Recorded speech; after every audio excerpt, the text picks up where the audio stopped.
Welcome to Blue Tinted Glasses and... Go on, mate, you say yours. For Fox's Sake TV, hello.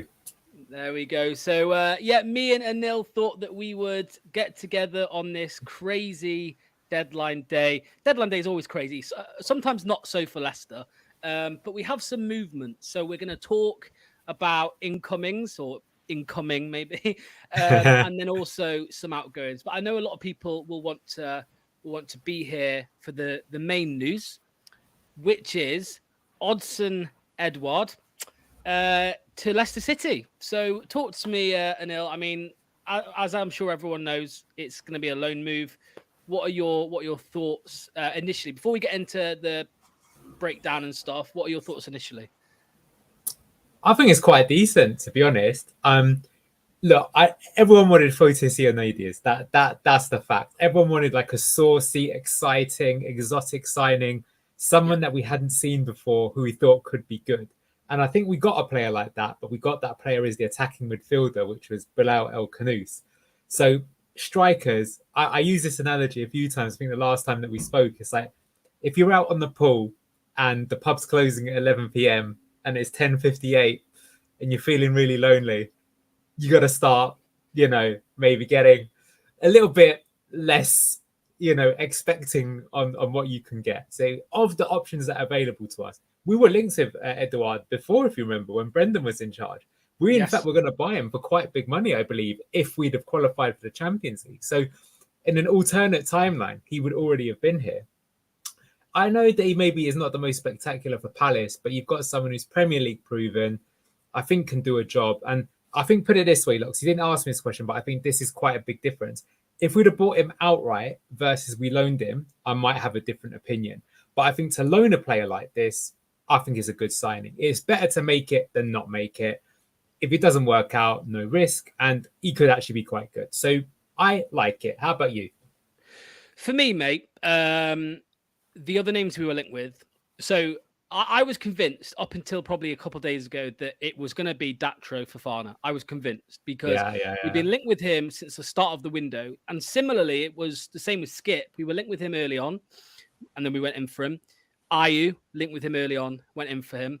And I thought that it was going to be Fofana. And then obviously over the last couple of days, there was talk of Armando Broja. And again, I knew that the whole Ipswich and Chelsea deal there was a £30 million obligation to buy. And I knew straight away, and even when John Percy tweeted about it this morning, I was like, Leicester City are not going to get involved with that whatsoever, especially with the knee injury that he had a couple of years ago, the ACL. I think he's injured now for 12 weeks. Right now, I don't actually know what's going on with the Broja deal. So hopefully, if Anil doesn't know, someone in the chat can let me know.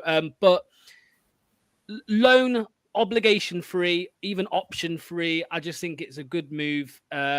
Obviously, we'll pay his wages for the year, of course, but I just don't really see it as much of a risk. I think it's fine. I think he's probably better than Tom Cannon, and he may be better than Patson Daka. We'll have to see on that. So I think it's a good move overall. And I think, mate, if I'm honest with you, I think he starts. Not tomorrow, obviously, but I think he starts over Vardy when he's fit. So when Edouard's ready. So I think that's it, mate.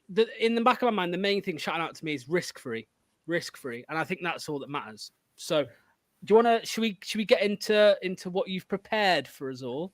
Bring it up, but I will quickly add to that we could say it's a risk free, but I think to be fair, if you look at a lot of the comments from your channel right now, and certainly what I'm hearing on the streets, so to speak, is it not the bigger risk that we didn't go all out to sign a better striker? That's the argument, but maybe we can come to that a little bit later. So let's just concentrate on who we've got first, and then we'll get to it. So Odsonne Edouard. So he looks like, if you didn't know who he was, you must have been living under a rock, because he's been playing for Palace for the last 3 seasons. He was at Celtic before that, and very good for Celtic when he was there under Brendan. Do you know what, Locks? I think this is your favourite term in the world. If I had to describe this forward, you tell me, how would you, as Locks, blue tinted glasses on, how would you describe this type of forward? Oh, let's go for defensive forward. Oh, it's the new catchphrase. I always think you should make merch of a T-shirt saying defensive forward on it. Yeah, man. In speech mark. So the reason why Locks is saying that is if we look at this, so this both shows you the information on the right hand side, but on the left hand side, it's like a chart that compares it to all other Premier League players in his positions, which is forwards in the Premier League, and what percentile we call it. So all of the players, you can see that in terms of tackles, interceptions, and blocks, Edouard is really, really high up there. So this is someone who's going to be well suited to high pressing football, for getting in the opponent's face and making things happen. Hey, Diego, by the way. But what I'd say, I think, which is goes a bit underrated, is that if you look at like his passing, his carries, his take-ons, those are pretty high. And what that indicates is that someone who isn't just defensive forward, although I agree with your statement, but someone who is quite good at actually facilitating and linking up the play with other players, which is important. So, of course, whilst you might want your striker to score goals, last season when we were playing with Enzo, actually what the number 9 did quite often is they dropped deep, and actually it was the 2 wide forwards in Steffi Mavadidi, Abdul Fattah, and then Kin and Dewsbury Hall, certainly, maybe not Wilfred and Ndidi so much, that actually carried as much of a goal threat, if not more, than the main striker, because the striker would drop back, bring the defenders with them, and create that space for other people to run into. So I would say if you're looking for a striker who's to play that profile, I would say we haven't necessarily seen it so much under Cooper yet, but if we are going to play that way, this would be a good signing. But look, let's also look at the realistic thing, which is let's look at the assists and the goals. And those are unfortunately his 2 lowest metrics on this chart. Shot creating actions, not bad. Shots total, not bad. Non-penalty goals, actually, I suppose, isn't terrible. But it's okay. But I mean, it's a decent profile. But you know what? Whilst we can go to that, I think this is a better comparison. You might have to squint a little bit. I apologize. But what I tried to do, and I tried to be fair here, is that like a lot of people have said here, which is fair enough, that like, oh, people must be laughing. This is bargain basement. This is terrible. And you have a point. I'm not going to deny that. But who could we have signed realistically in the window, right? That's the big question that you have to ask yourself, because a lot of us were trying to rack our heads. And if you look at Nottingham Forest, I give them a certain amount of respect, even though they're our rivals. And they were trying it on with everyone. They were that guy in the pub, also a bit like me, to be honest with you, that doesn't know their own sort of standing. They haven't looked in the mirror and they think that the 9 out of 10 is going to be interested in them. So they were trying to get like Santiago Jimenez. They were trying to get Eddie Nketiah. They were trying to get more players than that. They were really going for like a big established striker. And the bids were even accepted, but the players said no. So as you can see here, the 5 forwards I've got here, I've gone for Edouard, I've gone for Broja. You mentioned him. I've got Datro Fofana there at the end. I've also gone for Liam Delap because he went to Ipswich, and I also went for Cameron Archer. The player that I didn't put on here was Sammy Schmodix, but is he a striker or is he more of a kind of late arriving attacking number 8? We could have that conversation, because I would personally say that maybe the one that was realistic that could have been looked at probably would have been Sammy Schmodix, who had an amazing goal record last season and has already scored in both the Championship and the Premier League this season. I mean, fair play to the guy, right? But yeah, if you look at these, Christian's just put this here, and I think it's fair that these stats say to me that he probably is overall the best of this bunch. Does that mean he's a great player? I'm not saying that. I'm just saying of realistic options that were sold in the Premier League. It all depends, right? If, for example, Ipswich signed Ivan Toney or something like that, of course, I'd be like, hang on a minute, why couldn't we have got him?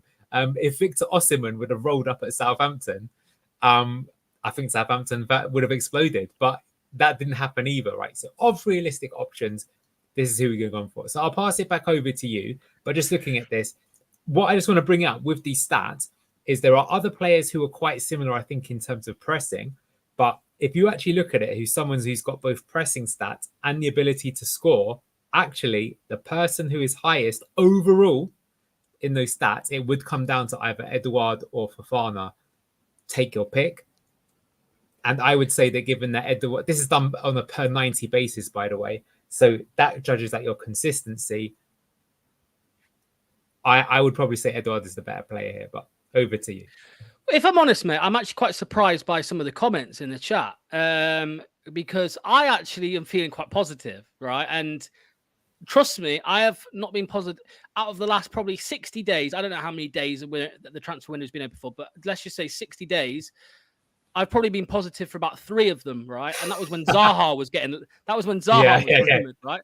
So I'm actually quite positive with it because I think if we signed any of them strikers on your screen now, you'd still get a large proportion of the fan base saying Jamie Vardy's better than them all. Jamie Vardy needs to start every game, blah, blah, blah, right? Which I understand. We all love Vards, right? But I would agree with you, bar maybe Cameron Archer. When I say Cameron Archer, the stats there say otherwise. But He's the weakest. He is the weakest. But I just feel like he's got the most team. I want to say he's got the most talent. But again, if we're on about a loan, it doesn't really matter if he's going to grow into something. For the now, which is the important thing, right? What we need right now, what we need this season to keep us up. I would agree. I think Edouard is probably then the best option. Liam Delap, I don't rate that signing, if I'm honest with you, at all. Me neither. Fofana, I had just accepted was going to happen. I'm glad it hasn't. I'm glad we've got Edouard over him. And I think that one was going to require an obligation to buy as well, probably, knowing Chelsea. And same with Broja. So honestly, mate, I hadn't seen these stats. I'd seen Edouard's, but I hadn't compared them to the others. And now that I have, it makes me even more happy, if I'm honest with you. Yeah. I put a tweet out yesterday saying, when Bilal was confirmed, saying, bring me a 15-goal striker and we'll stay up.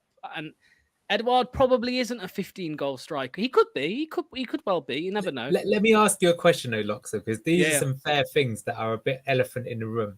So let me throw 2 words at you. Those words are Kelechi Iheanacho. Yeah. Yes. Absolutely. He looked like he couldn't score 5 in a season. And then that year that Vardy got injured and Iheanacho came in, I think he outscored Ronaldo, Messi, whoever else that in those 6 months. I think he was like the highest goal scorer in Europe or something silly like that. So I hear what you're saying. Edouard or Iheanacho? I don't know. I honestly don't know. Who do I think's a better player? I think Iheanacho might be a better player, but Iheanacho showed regularly he couldn't do it consistently. He couldn't do it consistently, and it was mostly bad with Iheanacho.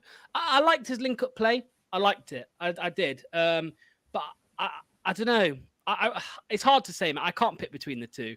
But in my opinion, like, I would have rather have just kept Iheanacho, just kept him. But because he left, we had to kind of bring someone in and all. Just before you carry on, I want to get some comments up on screen as well. People in the chat, we are listening to you. We aren't ignoring you. We are seeing you. So,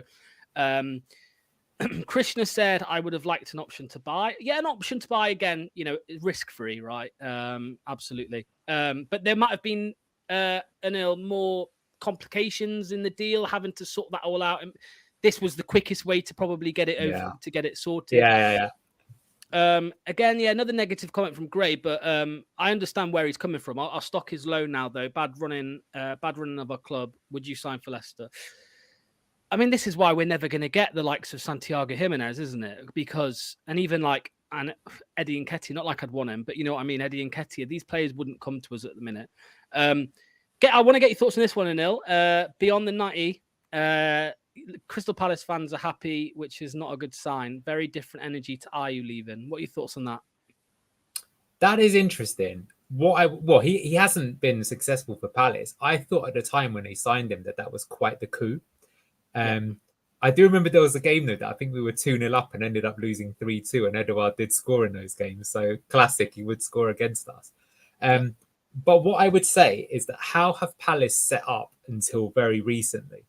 They played pretty dour football. When he was playing for Celtic under Rodgers, they were much more of a front-footed team. But to be fair, are we going to be a front-footed team this season? That's something to think about. With the players we've signed, maybe there's more possibility that it will go there. I do sort of tend to agree there with Neil that I've found actually in terms of consistency, the best way to tell if a player is good or not is to just genuinely ask the fans. It doesn't always come off like that, but it is remarkable how often fans will say something and it really comes back to you. Like I can even think back, Monaco fans of Yuri Tillemans are saying too often he just loses the ball constantly. And I think we got a lot better than what they got from him, but there were definitely games where that was true. For Tawu, the Sporting fans are actually like, I can't believe we let him go. It's Amorim. He was forcing him into wing back. He's got talent. We shouldn't let him go. They were actually quite happy to see him do good for us. That was interesting. Yeah, and it's interesting that Ayew, they've also said good, and Ayew's have made quite a strong start to his Leicester City career. So that is concerning. But as you said, it's risk-free. We can try it, and who knows? Obviously, you have to question the motivation of the player as well. Is it like something that they really want? Have they got the bit between their teeth and they want to prove something? Or is it just like, oh, whatever, is better to... I mean, look, he's coming. I'm guessing he wants to play. He's going to be able to play. What I think might help us with this deal is that, as we mentioned before, he's been scouted before, which means that most likely people in the club have spoken to him, probably Rudkin. They probably tried to convince him of the project. So to be fair, if they come back from now, you are going to remember that as a person. They're like, okay, I didn't sign for them, but these guys did their research. I know that they like me. It's not just like the spur of the moment deal. And that might make you feel happier. But I think that's a very good comment for Neil to bring up. I'm trying to think, but I will say maybe ones that other people like. I do remember some people, I mean, obviously it's non-league, but people saying, oh, Vardy's not good enough to make it in the Championship, yet alone the Premier League. That's a bit of a classic whoops. I think Kante, fans of them said similar things. Why is this guy going to the Premier League? He's got no chance. Age like milk did that comment. So sometimes they get it wrong. Yeah, and obviously, again, just talking about what Neil said, I think, you know, we would always get excited when fans from the club that players come from speak highly of them. So I think it would be ignorant to just ignore the bad ones as well. I mean, again, with the whole Ayew thing, we're like, you know, although, you know, not many people were inspired by it, but all the chat from Palace fans was that they'll miss him and that he was a big player for them. So that's positive. So we've got to listen to the bad as well from Palace fans. From the, you know, if we trust them on Ayew, we've got to trust them on Edouard. Can't be selective. 100%. Just quickly, I mentioned it a few minutes ago, but do you think he starts over Vardy? Yes, because I don't think Vardy should be starting. I think the way you get the best out of Jamie Vardy in the Premier League is to bring him on with 30 minutes to go when defences are tired. We just mentioned this in our match preview for the Villa game, because Villa play an insanely high line, which means that like players who are good at getting in behind, who are composed and can finish, can cause havoc. And prime Jamie Vardy would be absolutely insane in a game like that. But we haven't got a prime Jamie Vardy. But do you remember this game during COVID where we played Arsenal? And it's the one and only time we've beaten Arsenal at the Emirates Stadium. And what happened? Because Jamie Vardy was carrying an injury, is he only played for half an hour and he came on in the last 30. First 60 minutes, we basically did nothing. I'm not sure if we even had a shot on goal. We were just playing a containing game. Last 30, we put him on, and it was amazing how the game just changed instantaneously. All of a sudden, the whole team pushed up. Arsenal sat back. Under then found him on the break, and Vardy slotted it away. I was going to say, was it that goal? Yeah, I remember that goal. Yeah, Cengiz Under, if you remember him, another blast from the past. So, there you go. And that showed it. So, look, I think Vardy can definitely start games. I mean, he's still already got off the mark. He's been quite impressive when he's played. But, yeah, he shouldn't.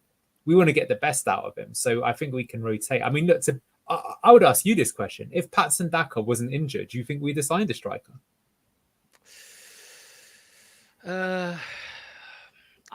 I think if Cannon was going, for me that would have been the disaster if Cannon went and we didn't bring another one in. If Cannon stayed, I wouldn't have been so, you know, I wouldn't have had that much of an issue. But if Cannon was going regardless, yes, I think we should have signed a striker. I suppose your question is, would we have? Yeah, maybe not. We should have, but maybe not. Let's come back to Cannon, because that was going to be my next topic, which I think is very interesting. So we're both kind of saying, oh, yeah, Cannon, he can go. But, you know, it's one of those things where when someone's not playing, they're the second coming of Jesus Christ. Like, I can remember for a long time that Harry Souttar was the best defender we've ever seen in a Leicester shirt when he wasn't playing. Look, sometimes people are right. Brendan Rodgers kept Charlie Arsonju out of the team for a long time, and that was a mistake, in my opinion.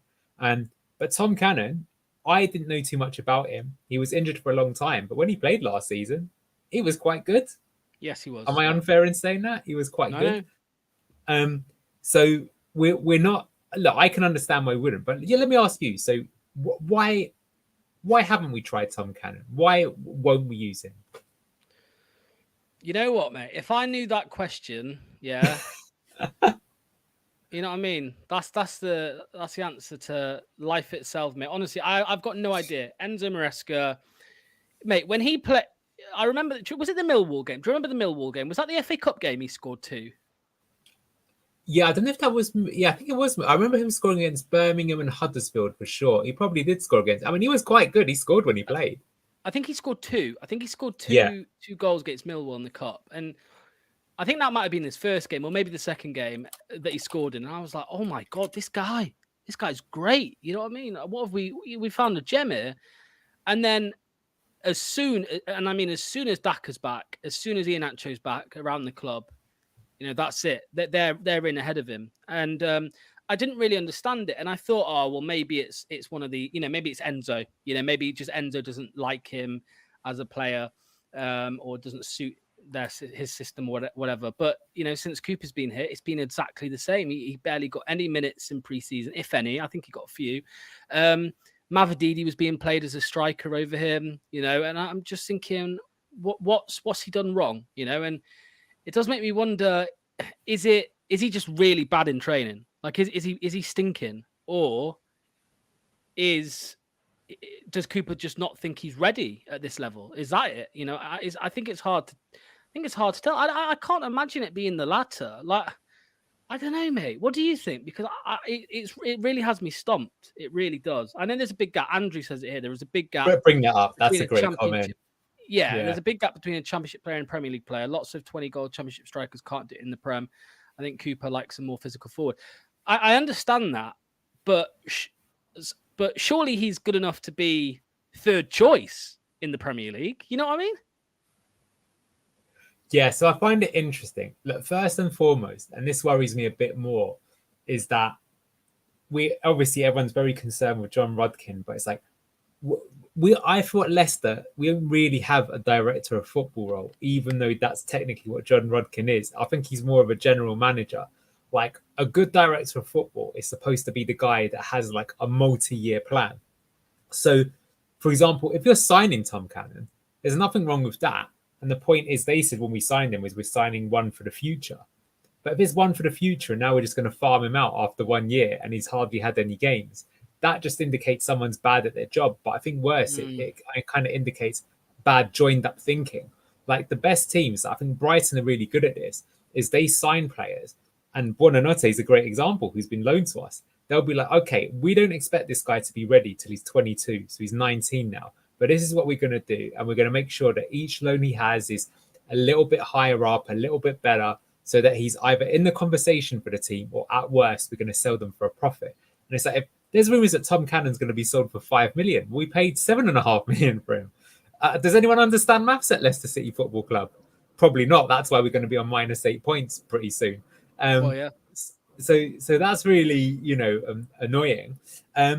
But yeah, what can we say? That's kind of a thing. I mean, I think though that your comment there, Andrew, there, nail on the head, to be honest with you, which is that, do you remember Dwight Gale? He was the best example for me. He had a few seasons where he scored 24 goals in the Championship, but in the Premier League, he'd barely get past 5. And it's because he was fast. So the pace killed it in that division. And another name there, Adam Armstrong as well. I mean, you saw what he did in the Championship last season. He's played in the Premier League before and didn't really do anything. And it might be the same this year, Neil Maupay, who we didn't get, but he could have ended up at Leicester. Very similar. Yeah. 100%. Christian, that's very kind, but you should stick to your guns. Come on, stick to the Neil's channel. But no, anyone who is watching, anyone who's watching on my channel, subscribe, and also subscribe to for Fox's sake, and then also vice versa as well, if you can. That'd be really good. We're going to come back to Edouard in a sec, but just whilst it's coming out on the Twitter sphere, on X, I wanted to just bring this up. So, confirmed, Ben Nelson has joined Oxford United on loan until the end of the season. I think we've known about that for a few hours, but it's confirmed now.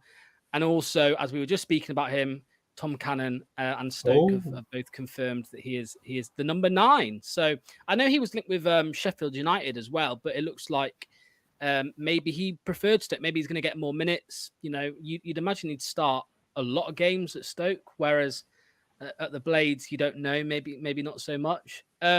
we've just been speaking about Cannon, but what do you think to Ben Nelson? I'm a bit disappointed in this one, if I'm honest. I thought, How I don't know, come? maybe I'm overhyping him, but I Yeah, thought he could do better than Oxford. You know what I mean? maybe. But my counterpoint is he'll probably start every single game. True. Yeah. What I just said And about Cannon. Yeah. Yeah. yeah, and I think that's what you want if you're a young player. You just need to get games. If he comes back with 40 games uh, on his CV, it'll be in a good state. But I know what you mean. That sort of hints to me that he still won't be ready for the Premier League next year, and instead next season he'll be need to loaned again, but he'll need to be loaned to a team that's going for promotion or playoffs at least, Mm. like a West Brom or a Norwich, or are Norwich even going for it this season? Don't know, but let's pretend that they are one of those sort of teams. It's interesting though, isn't it? Because Enzo preferred Nelson to Connor Cody, and Yeah. maybe I'm surprised Enzo ain't coming for him actually. But no, I mean, they've got the infinity gauntlet of well, centre backs at Chelsea, do they not? So they have. I mean, it sounds like a Chelsea thing. They'd get rid of Trevor Chalobah and bring in Ben Nelson. It just seems like something they would do. to be fair to Nelson, though, I don't think that's Cooper saying he's not good, but it's like what is better for him to play 3 games a season or for him to play 30 games a season, especially at centre back. You got to get rough it with those physical forwards, learn your spaces. Somewhere like that as well, he'll be the Rolls Royce, right? He'll be spraying the passes out, could really help his confidence. I think an interesting one, Casey McAteer has not gone out on loan, and he's obviously not going to probably start that many games, but I can understand, for example, why he has been kept, because I think that even though you could argue it'd be better for him to start games, he can still make an impact at this level just from the sort of pressing and knows how to hit the back of the net. Yeah, 100%. Just so I check, is that the end of the Edouard presentation then? Of Edouard, I've got more on the other players, but let's pull that out. We don't need to go through that. You might want to talk about. Well, go on. What were you going to say? Sorry. Talk about. No, I was going to say, because you might still want to talk about Bilal or Skip, but we don't need to go through that. I think people know who they are. Well, let's have a little touch on Bilal, because last time I was on with you, it was actually really useful. Some of the stuff that you brought up, and if anyone's watching who wasn't watching then, it'll be useful. But just before you do it again, I'll just go through a few comments. So hello to Slayer, thanks for watching. Will Alves also not gone on loan? I'm going to touch on that as well, actually, Krishna. So that's interesting. Yeah, I'll star that comment. I'll come back to that. Did Michael Golding go out on loan? No. Nope. No. And I think he scored for the development squad today or yesterday, one of the two. Cooper said in the past, the developing him wanted to loan a bunch of young players out in the past, so he's done the same here. Med Go, Barcelona Leicester fan, said the squad is slim. Great. That's another one I want to talk about. So let me remind myself for that one. McAteer can come on and impact the game. And finally, Tyler said, backup centre backs don't play, backup wingers do. Nelson's loan was much more vital than Casey's. I'm going to come back to the comments about Will Alves and McAteer, but Anil, take over on Bilal in case anyone's missed it. Of course, he signed. It's an exciting one in my opinion, but yeah, tell us about him. Look how happy he looks. He stayed up all night to take this picture. So he's delighted he's played in the Premier League. Right. I mean, I'll actually skip straight to it, right? We had this gentleman playing for us last season, and I think overall he was probably our best player, mainly because of his goal contribution. But if you look at his charts, this is like 2 radar charts plotted against one another. Yep. Dewsbury Hall is in red. That is absolutely insane. That is like elite level. Of course, this is at championship level, but it's like if you saw a graph like this, you'd be expecting them to be like in almost the world-class category if you could do that in the Premier League. I don't think he will, but in the championship, it was in the top 1, 2, or 3 players, which is why he ended up finished second in Player of the Year. And you also got underneath there Bilal, but we'll come to that in a moment. So the point is that like we just got promoted, our manager had left, but perhaps more importantly, our best player from last season had left, and there was a huge hole that we needed to replace. So I think it's right that people are saying, but did we need a striker? And maybe we did. But on paper, we still had Patson Daka, Jamie Vardy, and Tom Cannon at the start of pre-season. In terms of central midfield, we were looking very weak, right? Dennis Pratt had left. Okay, Wilfred Ndidi did sign on. Yunus Akgun had returned back to Galatasaray. Kiernan Dewsbury Hall had left. So we needed to fill that in. We did start bringing in some players, like we brought in Buonanotte. Skip came in, but Skip is, to be honest with you, more the Winks rotation option, right? So we had a massive hole there in attacking midfield. Someone who can create, essentially, right? Huge thing. So we've spent the money. And again, if I look at those comparisons that I made earlier, who could we have realistically have signed in that position? And I would actually argue that I think we got the best possible player we could have got for that position. I'm being genuine. There is that unproven aspect to him. I think the most obvious one was Gabriel Sara, who was at Norwich. He was left-footed, and in terms of chances created, progressive passes, that sort of stuff, he was the second-ranked player after Keane and Dewsbury Hall. But we'd even made a bid for Sara. But Sara was actually cheaper than what we paid for this player.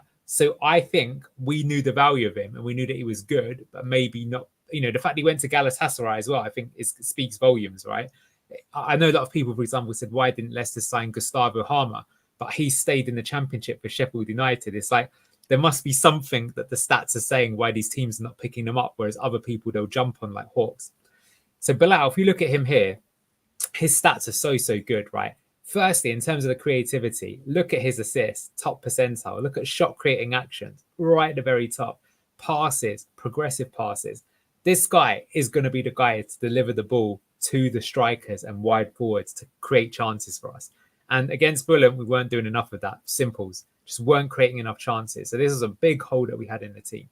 So just from the creative outlet side, brilliant. But the other thing that goes underrated in this game is take a look at his tackles, 90th percentile. So this guy can also get stuck in. That means he can win the ball back high up the field. And if you're playing pressing football, also implies that in terms of physicality, he can probably handle himself, which is important. Because who remembers Adrian Silva, who played for Leicester, and that one shocked me that he was so poor. To be honest, I was expecting him to be a good player. Also, if you can see here on the left-hand side at the bottom, you've got Aerials 1, and he also ranks quite highly there. So he's probably quite tall, but again, in the Premier League, being able to bully the opposition or at least be able to handle yourself is extremely important. So on all those stats, he's good. What we could say is maybe blocks and interceptions don't look so good here, but I think that's because of the role that he played. Like, he's playing higher up the pitch. He can win the ball back, but if the goalkeeper takes a goal kick and it's already gone past you, you're not going to be able to block or intercept it, right? I mean, that's how life works, right? So there's that aspect to him. And yeah, just coming back, this was the main thing I wanted to say. So if you look at his graph, it is a bit hard to see, but he's generally strong in most of the areas that KDH was. Interestingly, if you see, in terms of tackles, he's considerably better than Dewsbury Hall. I would say, though, that playing for a Leicester team in the Championship, when you get 70% of the ball, how many tackles can you even make, right? But you can see he ranks better, actually, in both shot-creating actions and passes attempted. Otherwise, though, if you look at the chart, you're basically seeing a player who is quite similar in profile to the one that left, but is younger, has upward potential, and maybe even could be better. He's a full international, already playing for the Morocco national team. Morocco got to the fourth in the last World Cup, you may remember. Not too shabby. And I mentioned this before, but he is currently the Belgian Young Player of the Year. And whilst they haven't all been hit, previous winners of that award include Axel Witsel, who had a very good career, went to Dortmund and Atletico Madrid.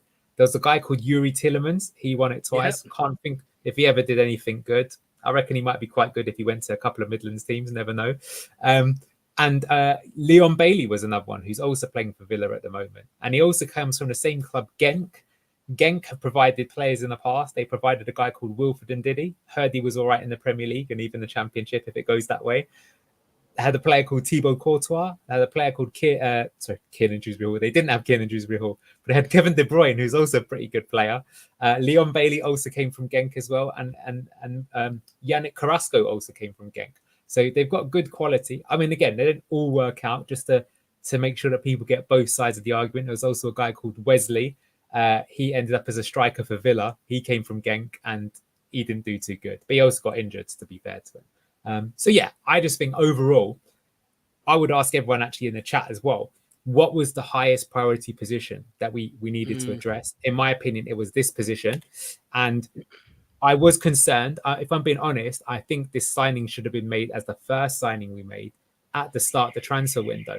But maybe the counterpoint to that is that if we'd have signed someone like that, it would have been Gabriel Sara, but we've ended up with a better player, even though we had to wait longer. So is that worth it or not? Don't know. Anyway, I've thrown a lot of Well, words at you. What do you think? well, I was saying last night on a different show with somebody that I feel like you know when when you were younger and you got a toy for your birthday, and then Christmas comes. And when I say about the toy for my birthday, I mean Facundo Buonanotte, and then obviously Christmas comes around and you get the new shiny toy, and that is yeah, and that is Bilal El Khanous. What do you think this means for Facundo? Is he now? Will he be on the bench, do you think, or will it be minutes shared between the two? Will it just be competition, whoever's doing better starts, or I mean, it also frees up Buonanotte if there are injuries or anything like that to play out wide, because he's done it before from both sides, actually, left and right. So you think Bilal as the permanent transfer will be the one to take priority, or what do you think? No, I think it'll be rotation. I think obviously the long-term plan will be for him to be in there. But I actually think fair play to the club and to the manager, because during pre-season, I was so depressed. I was like, what are this lot doing? This just feels like a repeat of the season that we went down if they learned absolutely nothing. And to be fair, they said, judge us when the window closes, not right now.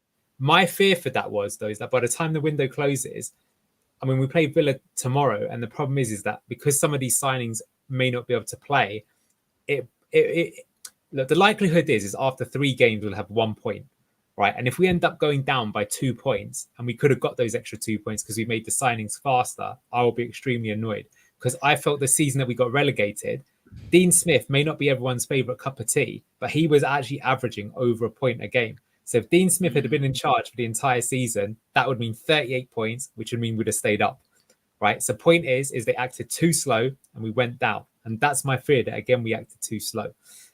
But if we look at the squad, I actually think it actually exceeds my expectations. Obviously, this is what I had hoped for versus what I thought would happen. And if I look at the team, generally speaking, there are 2 solid options for every position in the team, maybe apart from one, which one of your people in the comments mentioned, which is that there's no backup for Christensen. I don't really rate Luke Thomas there, but maybe you could put Justin on that side. That could be a bit of a weak area. But other than that, right back, you've got Ricardo and JJ. Centre backs, you've got Fass, Vestergaard, Okoli's coming, Cody. 4 centre backs. Cody's got Premier League experience. CDM, you've got Winks, Skip, Chowdhury, indeed he could play back there. Ricardo could play there in the squeeze. You've got options. Number 10, Bilal, Buonanotte, they can play there. The 10 that drifts in, Mavadidi, Bobby Reed, Jordan Ayew, Casey McAteer, wingers. But yeah, I mean, there's a lot of options there, right? Striker now, you've got an option. So I'm really bad at answering your question. Yes, I think they'll rotate, but he's just going to see whoever the best players are should play. And I actually think, even last season when we started flagging, I genuinely believe one reason for that is where was the competition? You knew who was going to start. Akgun's not getting into the team by that point. Vardy had dislodged it, and people got complacent and they thought, we've pissed this league, we've won it now. And then it started falling apart a little bit. So I think that's important. And look, the bigger thing is that we've gone more for experience, whereas Ipswich, say, have gone for potential. So which of the 2 approaches is better? If we go down, we might look a bit stupid. If we stay up, we'll look good. So anyway, I said so much. I guess apologize. What do you think, Lux? Well, I've got a question that I've just thought of. I thought about this yesterday, and I thought, no. But maybe, is there a possibility in which, even if it's 1, 2, 3, 10, 20 games this season, where Bilal could play as an 8 behind Facundo, with either a Ndidi, Winks, or Skip? That's what personally I would love to see. If this was Enzo, he would play both those guys, right? And he'd probably have. Look, by the way, I think Skip is low-key a good signing. He was expensive, but last season, when Winks started getting a bit tired and his performances started dropping, the team played so much worse. So having someone who can literally play either alongside him or like for like, I think is huge. So yes, actually, I think. Well, look, it depends, because in our system, are they even number 10s or are they number 8s? It's interesting that Cooper thinks of them more as 10s, whereas Enzo had them more as 8s. So it's like tomato, whatever. Box It's how, crashers, box crashinates. yeah, Wilfred and yes, Didi. that's what I think they are. So yes, I think you could play both of them. And look, to be fair to you, Locks, that's a big thing though, right? Because I still think that in all of the games so far, a big issue is that we've shown too much respect and we're Yeah. not trying to impose our style on the game and get control of it. Like even against Fulham, after 5 minutes, they were having all the possession. You say, are we going to be brave enough to just keep passing, like we did to teams last season, so they start retreating rather than we start retreating? If you, in order to do that, you're going to need to have your technical players who are good on the ball and want it and keeping it, and you have to put as many of them in the team as possible. The downside, though, is that if you then don't have in your team an Ndidi, maybe even I'm trying to think who else would come out. Maybe Christensen will come out. I don't know. Then are you just going to get bullied off the ball, which can happen? Premier League's all about transitions as well. They can have the ball for 90% of the game and still lose 3-0. It's very easy. Yeah, I agree. This comment as well. This is where it came from because I was looking at Bilal's. I call him Bilal because I saw somebody earlier call him Beck, which is interesting. Sorry, that was me. I apologise for the shame that I've caused on the Leicester fan base. Yeah, that's quite an all right name. Yeah, absolutely. Yeah. I'll take that. So yeah, I saw that he had played some games as a winger, some as a number 8. I even saw a couple of games he played as a 6, which blew my mind. Nice. Locks. This is a very good player. Yeah. Whether or not he can hit the ground running, I don't know. But as I said, genuinely, who else in that position could we have got? A few of us were talking about it on socials. There's maybe one or two other people. There's another guy who plays in the Belgian league called Cameron Puertas, who's ended up going, I think, to Saudi or Qatar or something like that. Because he's a bit older, maybe he could fit in straight away. He plays for, the Union Saint-Gilles, which is the Brighton sister club, who've developed a lot of good players over the year. He was maybe another realistic option. But other than that, and Albert Grunbach, if you heard of him, he was a Norwegian guy that was linked to us last season. He's gone to France, and I believe he's already been quite impressive in France. So he could have been a good one. But yeah, the fact that this guy, if you just look at how comfortable he is on the ball, the thing that I love as well is watch how he turns out of trouble. That's a hard skill to pick up, and this guy's got it. Well, he's got a hard task kind of trumping Facundo Buonanotte's debut, because that was sensational, in my opinion. Buonanotte's debut, I thought it was really impressive. This comment here from Sportster, so he mentioned about Facundo coming inside from the right. Now, I feel like we've got a bit of a dilemma on the right side because of Abdul, if I'm honest. We saw in the first preseason game, or the first televised preseason game, Shrewsbury, that Cooper played Fatawu on the left. And he had McAteer on the right cutting inside, which allowed Ricardo to get forward, like what Josh has said here. Yeah. What do you think of that? Because I wasn't happy when I saw it, because I thought, no. You need Abdul on the right. You have to. You can't lose out on that kind of cutting in on his left foot. You know what I mean? Which we saw so much, and beating men kind of out wide and all of that. So I feel like it's a bit of a dilemma, because it's a bit like Ricardo. We need Ricardo, don't we? He's one of our best players. And I think the only way to get around it is if you either have Fatawu in that type of role who comes inside, where we've seen Bobby De Cordova-Reid on the opposite side, or the other option is you have Fatawu on the left and JJ as maybe the left back who comes inside. So what do you think to it? Do you think is Ricardo that important? Yeah, it's basically choosing between Ricardo and Fatawu, isn't it? That's essentially it. Well, firstly, that's such a great comment. So it's a really good discussion to have. Actually, through preseason, not only did we try what you pointed out, but we also tried it where, so Christensen is the fullback that gets forward to support the attack. So in another game, we tried the same thing where Ricardo was the fullback that went forward and joined the attack. And that meant that Fatawu, instead of playing as a wide man, he played as the drifting 10. So the person coming inside. And he was very poor in that game. The Ricardo was quite good. So as you say, it's like, it's a bit square pegs, round holes. And unfortunately, someone's got to make the sacrifice. Although we don't, by the way, we could play a system that would favor both of them as we did last year. But now we've obviously brought Ollie Skip into the team. So that's not an option either. So the option is either, Ricardo's good and he's contributing to the attack, but then Fatawu's weak. And then we know how good Fatawu is. And are we letting someone waste? And You got to think of the resale value that Fatau is going to go for more than Ricardo is these days. Or do you do what we're doing now, where you incorporate Fatau, who, by the way, in terms of statistics, is the highest ranked player for Leicester this season, right? And you drop Ricardo, which is what he's chosen. But you know what I would say is, why does it have to only be one solution? We should be looking at training, playing games, and if, for example, you've just got one of those weeks where Facundo is banging everything in, like sometimes you just do that in training, we'll change the team to do that, or go for a tactical side. Like, for example, we're playing Villa this weekend. Villa, the way they play is very interesting because they only have one wide man. And what they tend to do is John McGinn, who starts on the left-hand side, actually basically moves straight into the midfield and plays as a 10. So in my opinion, I actually think Ricardo would be good in that role, because Ricardo last season was basically playing in central midfield as well. So if he's going to be going one-on-one against that player, it might make more sense for him to do that. We'll see if that does or doesn't happen. But to be fair, when we're playing Spurs were going to play Heung-min Son on that side. And JJ's got a great record against defending him. So in that case, you play that one. So again, coming back to the squad, and again, I think we have to give some respect to the manager and the club. We've got a squad. So it's not just forced one way. We can do a bit horses for courses. We've got some different options. And also there's injuries, there's form, tactical setups. So we can handle a little bit of everything. Yeah, I still think the overall quality of it is still a bit low. That's fair to say. But we have that option. And I think that is good. And it's all experienced. So we could see exactly what's been proposed there, that actually we put Facundo onto the wing. And look, Fatau, for how good he is, he still had some games where he had stinkers. Everyone did.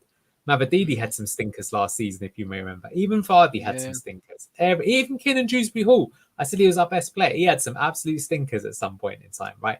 So good. If someone's having a bad day, it's fine. Off you come. You can make 5 subs, put someone on who can play, and let's try and win it that way. And yeah, what I'd expect is, even by Christmas time, the team that's emerging as the first 11 should be quite different to what it is now. And that's good. It should just be the best team that's going to hopefully get us points. The worst thing is if all the players are crap, it doesn't matter what we try. That would be obviously a bigger problem. Yeah, I mean, so obviously, just again going back to Josh's comment, so I think what he's thinking of is there maybe Facundo being that where Mkhitaryan is number 35, which then allows Ricardo to kind of get up the pitch a bit more. This is the average position against Tranmere, which of course slightly skewed because in the Premier League we're never going to dominate a game like we did against Tranmere, of course. Actually, Locks, because if you look at it, Luke Thomas is number 33. So what that indicates is that when we played in that game, even though Luke Thomas did also get forward, essentially we were doing the same system, but rather than the attacking threat coming from the left-hand side, it was coming from the right-hand side. So that is kind of the point. And you can also see by Casey Mkhitaryan's position, you can see that he is narrower than the number 10, which is Mavididi. So in this game, Mavididi's been told to be more of the touchline hugger, whereas Casey Mkhitaryan's been told you drift inside from outfield, and Ricardo pushes up to make the auxiliary winger.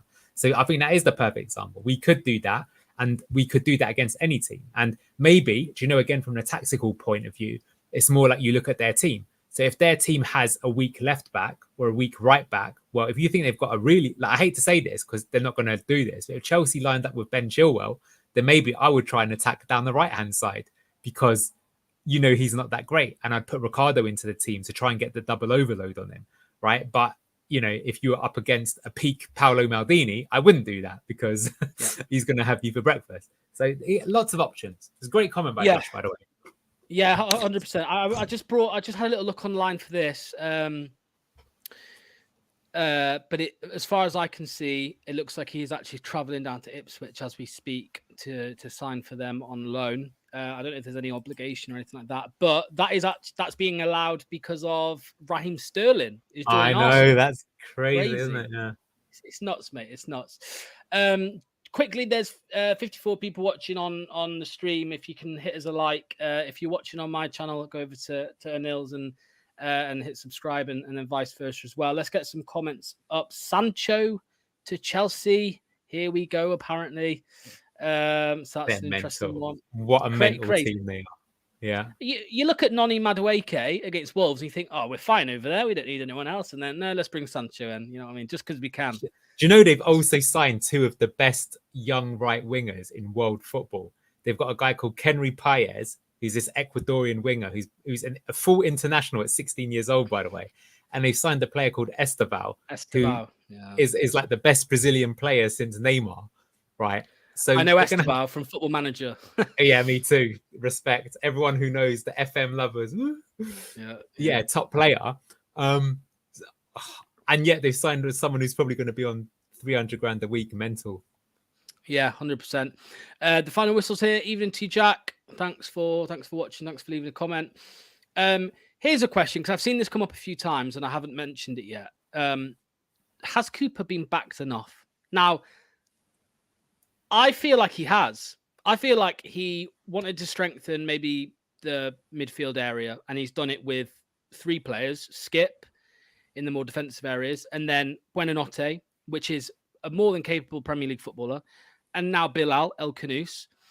He's got Ayew for depth, you'd imagine, and now Edouard, who's, I'm sure Cooper would have wanted Ian Addis or someone else, whoever, but he's got Edouard, which I think, again, for the level we're at the moment, is a deep signing. And we've also Okoli, another player. Who else? You have to keep reminding me, mate, because we've signed quite a Cordova Reed, more depth. I think he's been backed. Now, I still have doubts on whether the squad is good enough to stay up, but I think they've probably given him as much as we could have this summer. Yeah, we haven't mentioned Michael Golding there as well, although not sure we'll see. In fact, we haven't talked about Alves and Golding, so we'll do that in a moment as well, because that was a good one to do. Yeah, LCFC fan 15 just mentioned the goal that Ioannidis scored in the Champions League. That was ridiculous. But yes, to be fair, 2 things of him. One, I'm pretty sure Panathinaikos won like 35 million for him, and that doesn't look unfair based on what he's shown. And 2, I'm not even sure he'd want to come here, because he really wanted to go to Sporting Lisbon because he probably likes the Mediterranean weather. So we might not go. Now, it's interesting Scott's put this.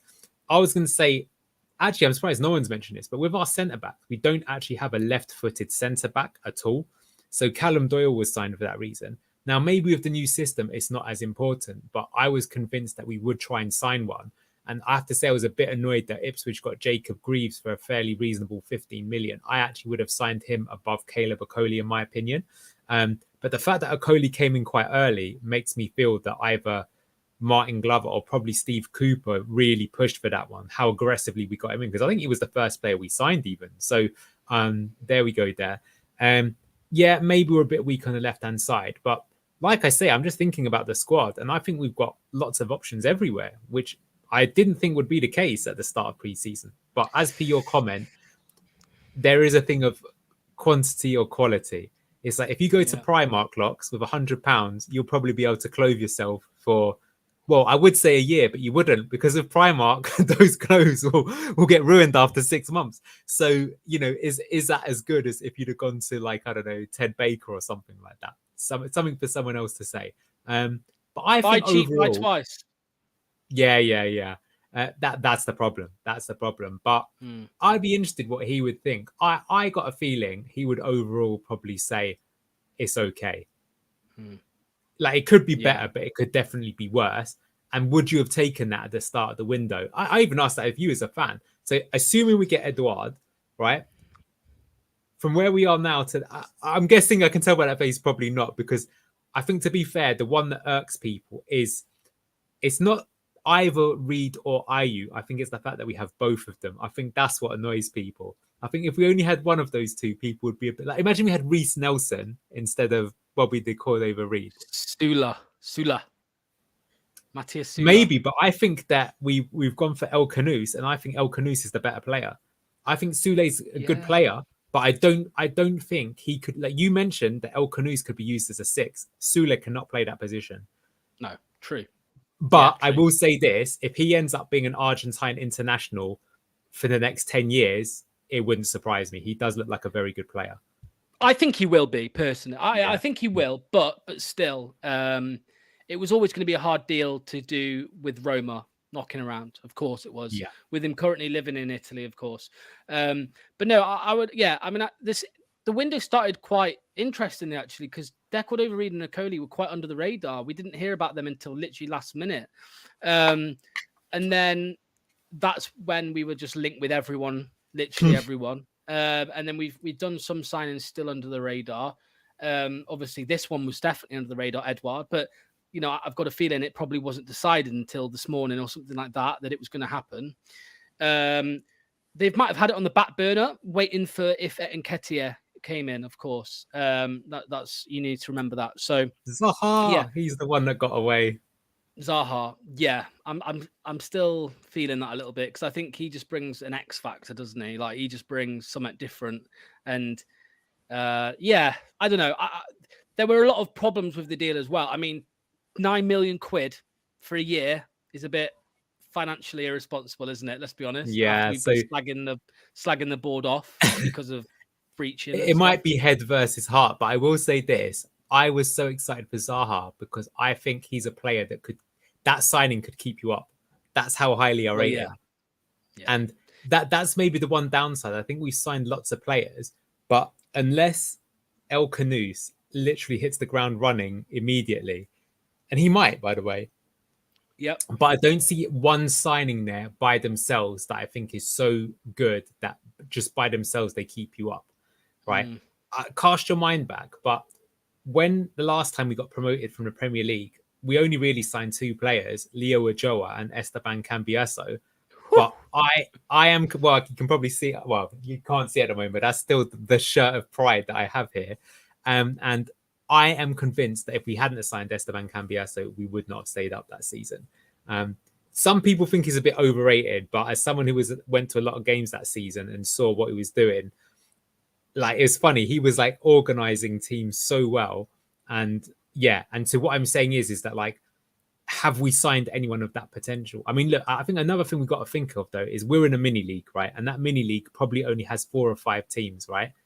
What a chart, exactly. So the mini league we're in is Ipswich, Southampton, Leicester, Everton are definitely in it.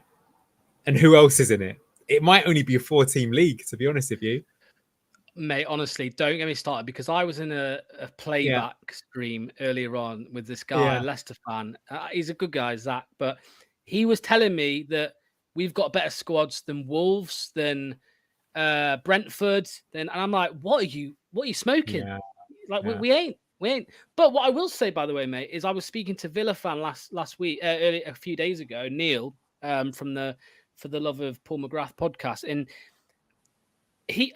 I said to him, like, when you actually look at our squad, there's players there still that were challenging for Champions League football, you know. And Wilfred Ndidi in 2020 was one of, if not the best, DM in the Premier League, or the best 6, whatever. James Justin was an exciting player. I know he's had his injury since. That was an exciting signing because he came in and like hit the ground running. Ricardo, I'd say before Ricardo's ACL, he was the best right back in the league alongside Kyle Walker and Trent. Exactly. Yeah. So we've got some really good players, but I think it's just maybe we're all wrong, Anil. Maybe we are gonna smash it this season, right? It remains to be seen, but maybe we will smash it. Maybe the relegation season has just clouded our judgment and has got us thinking this team ain't no good. But maybe it is actually quite good. That would be the dream. It's not impossible, but we got to pick up some momentum. So that's why it's a bit of a shame. Like, you say Vardy sticks that goal away against Spurs for 2-1. Bring that up. Go on then. That was a funny comment. Yeah. There you go. Yeah. Well, look, I think at the same time, the start of the season is when you can feel most optimistic. So why not? I will also say that so far, even in the defeat and even against Spurs, we haven't looked completely out of the game. That's important. Yeah. Right. Again, I liken back to that Great Escape season. One interesting thing in that season is we were losing game after game. We were bottom for so long. But even when we were bottom, most games that we played, it wasn't just like a routine walk in the park for the other team. Like they had to beat us. And sometimes it was frustrating because it's even like, do you know what? At the end of that game, I don't even think we played that badly. But basically, it's like we had David Nugent up front and they had, who were the strikers back then in that era? Can't even remember. It was too long ago. But, they would have the top quality forwards of the day. Edin Dzeko or something like that. Was no Chelsea won the title that season. So, Diego Costa or something up front. So, you can't compete with that quality. So, let's see where it goes. As long as we're competitive and we have a chance, we could do it. I think obviously the big issue is that If this was without the points deduction, you might only Yeah. need 34 or 35 points to stay up. If we need to get 44 points or something like that, it's not impossible, but that is obviously a bigger challenge. Look, I think it's all about momentum though. If we can pick up like a little mini run and go and get 3 wins out of 5 or something, unbeaten in 5 games, that could do it and get the King Power rocking. And even when we stayed up in that Great Escape season, it was looking curtains, and then we got that momentum right at the most important part, which was the end. And then in the end, we even stayed up, didn't we? With like a game to go or 2 games to go, so it could happen. Yeah. A lot depends on how those other teams perform as well. I think the biggest problem, as I've mentioned, as a mini league, the best thing that can happen is that it's like a tight relegation battle, and you get 5 or 6 teams in it. If there is only 3 or 4 teams, then it's a problem. Like, look at the Championship last season. What was interesting then is that actually by the end of it, there were 4 or 5 teams in contention, right? There was Leeds, Leicester, Ipswich, and Southampton at one point. And so that is what made it really hard for the rest of the division. Whereas, in another season, Leicester could have won it by friggin' February or something like that. And, walk in the park. This is what I hate about football, by the way. 3 weeks ago, I said pretty much everywhere that Leicester are going to struggle to break Derby's points record, right? Because when you take with the points deduction, and after the Bilal signing and the Skip signing, and now this signing, Edouard, I'm a little bit giddy. I don't know what it is. We're not going to tear up trees, but I just feel a lot more confident all of a sudden. And it might be unjust. I mean, I always take the piss out of Joe Wayman, Mr. Just Joe Football Show, because honestly, with that guy, he's the craziest football fan ever. Because I could click on his stream at 9 a.m. right, if he's doing an early stream, and he'll be miserable. He'll be saying sack the board.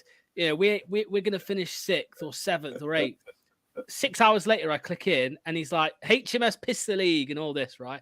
And that happens to a lot of us. We're a lot of Leicester, a lot of football fans. He's a lovely fella, that guy. I've got to say, for that reason. I feel like you could just watch him stream cooking or something and he'd still be amazing. He's just got that quality. Well, let me tell you, I know he's live now, and I guarantee you, if he's got a big smile on his face right now, because they've made a few signings over the last couple days. They've strengthened. It was looking bad for them as well. They lost Somerville and Archie Gray and Rutter, but they've improved the squad a bit now. So, right, we're coming towards the end. I don't think we need to wait until 11 o'clock because we know IU's going to happen. And Edouard. Yeah, sorry, Edward, the other Palace guy. We know Edward's going to happen, so that announcement will come, I'm sure, in the next hour or so. If it hasn't already, it's 10 o'clock, so maybe it might have. I'll have a little look. Let's have a little look. Leicester. If I haven't been blocked by them. Nothing yet. So that will come soon. But I want to end on this because I've started the comments. I said I'd come back to them. So First of all, McAteer, there were rumours of a loan to Cardiff earlier in the window. Hasn't happened. Now, I suspect that actually Cooper's been quite impressed with him on what he's offered when he's come off the bench, because I think in the Spurs game especially, he put a real good shift in when he came off. So do you agree with that? Do you think that's what's happened there? Yeah, so I don't know if you know this about me, Lox. I actually have some coaching badges, right? So I've done a little bit of that in my spare time, right? I actually got quite a high level one. Blatant self plug here, by the way, as well. Mention it in every stream. But if your kid needs a football coach under 9s or whatever, then hit up a nail. Yeah. Well, believe it or not, I've actually been to Barnet FC, which is near me, to arrange training sessions and stuff like that. So that's how serious it's gotten. Anyway, where am I going with this? I'm going with this because if I was a coach, Casey McAteer is like one of the dream players I would like to work with. Why? Hardworking, does what you tell him to do, never complains, always makes an impact, right? But he's also got some quality to him as well. So I could see it as the same with Enzo as well. And I think he was probably taken aback where he's like, if I compare him technically to everyone else I've got in the squad, he's not as good at them. But because he literally will do everything I ask him to without complaining, do you know what? He's like one of those really loyal, lovable dogs. And I mean that in the best possible way, right? He's always there, rain or shine, picks up the paper for you every morning, even if it's pouring down wet, and he just looks happy as Larry just to be your dog kind of thing, right? And so I agree. And I think the Premier League these days, there is definitely the concept of starters and finishers. I've lost track the amount of times that Arsenal put Leandro Trossard on and they just win the game because they put him on. So I think him playing half an hour, I actually think he might do that every single game. I could see it, to be honest, if you're at least coming on for 10. Is that energy and pressing, his off the ball work is amazing. So yeah, he could have gone on loan somewhere, but I think he will get a lot of minutes under his belt.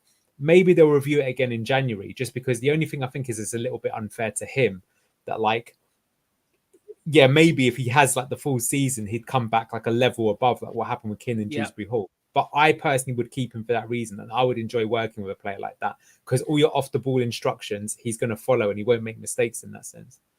And he just over a year ago, he was at where was he? Wimbledon, Yeah, AFC Wimbledon. Like literally, what, 4 months ago? Not crazy. And then finally, the other comment to end on was a player that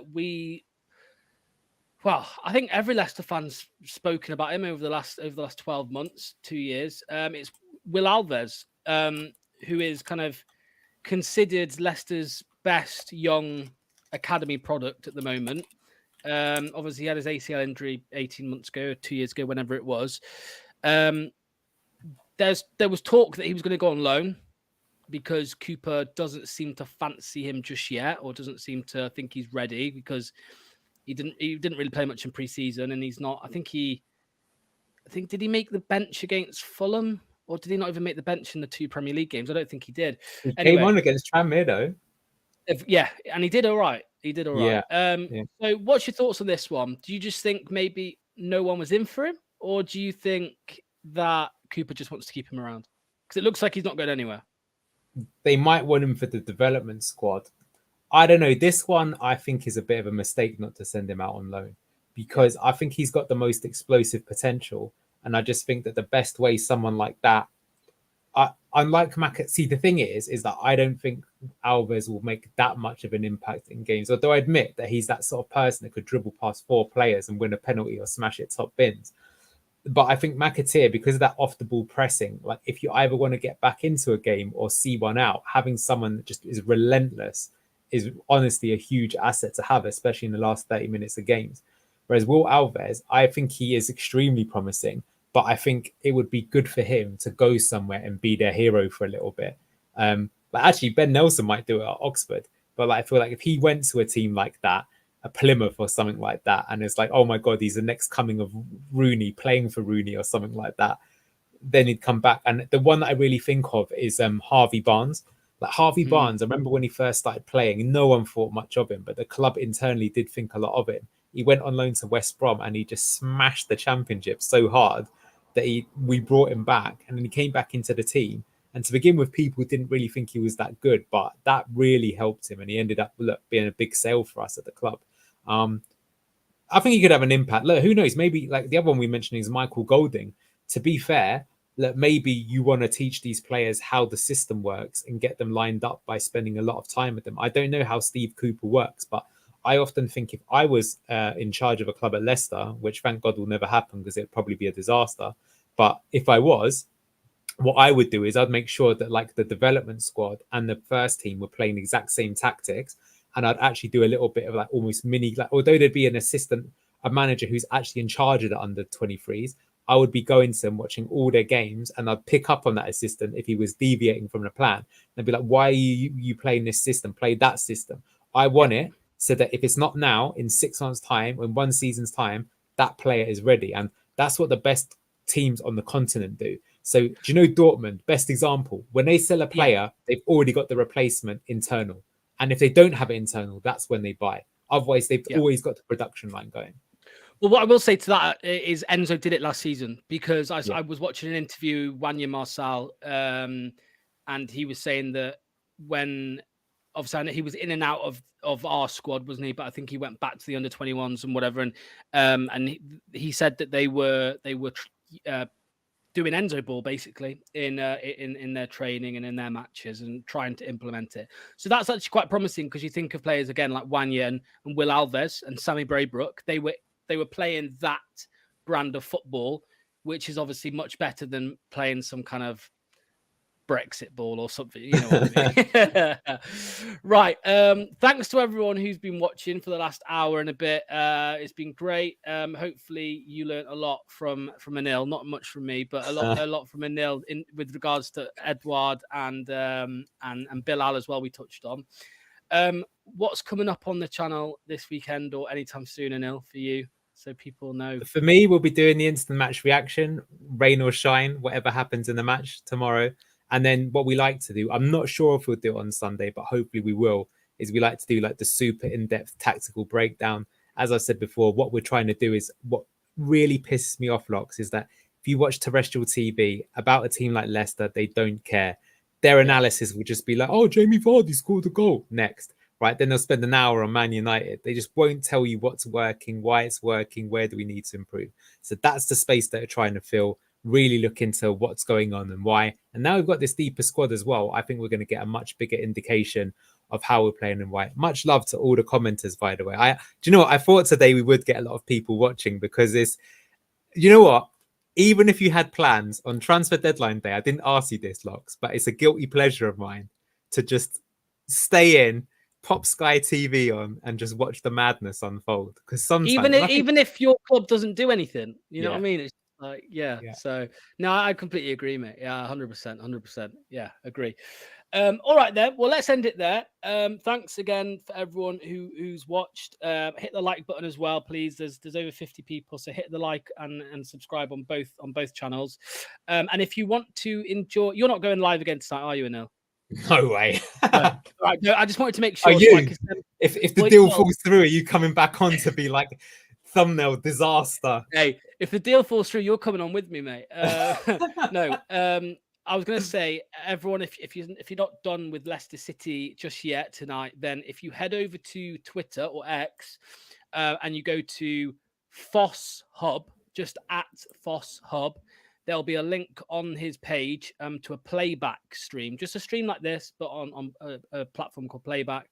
And a few of us will be talking. I'll be on there. I'll be talking about deadline day, and hopefully we'll react to some. I went to say "Are you again?" Some Edward stuff. This happened before, mate. By the way, I kept calling Castagna Pratt and Pratt Castagna, just because they were both Belgian. But yeah. Anyway, so that's the end of it. Thanks everyone for watching. Like I said, and make sure to check out both channels over the weekend because there'll be stuff coming out. Cheers, Anil. Thank you very much.